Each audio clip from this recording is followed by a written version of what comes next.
আসসালামু আলাইকুম ওয়া রাহমাতুল্লাহি ওয়া বারাকাতুহু। আলহামদুলিল্লাহ, আমি আজকে আপনাদের মাঝে একটা দোয়া শেয়ার করব। দোয়াটি হলো ঈমানের সহিত মৃত্যু লাভ করার দোয়া। চলুন শুরু করা যাক। রব্বানা লা তুযিগ কুলুবানা বা'দা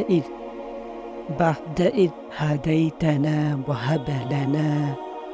ওয়া হাব লানা মিন লাদুনকা রাহমাহ ইন্নাকা আনতাল ওয়াহ্হাব। এর অর্থটা হলো, হে আমাদের প্রতিপালক, সরল পথ প্রদর্শনের পর তুমি আমাদের অন্তরকে বক্র করে দিও না এবং তোমাদের নিকট থেকে আমাদেরকে করুণা দান করো। নিশ্চয়ই তুমি মহাদাতা। এই আমলটা আপনি কিভাবে করবেন? নিয়মিত প্রত্যেক নামাজের পর নিচের আয়াতটি আপনি এই দোয়াটা তেলাওয়াত করলে ইনশাআল্লাহ ইমানের সহিত মৃত্যু নসিব হবে।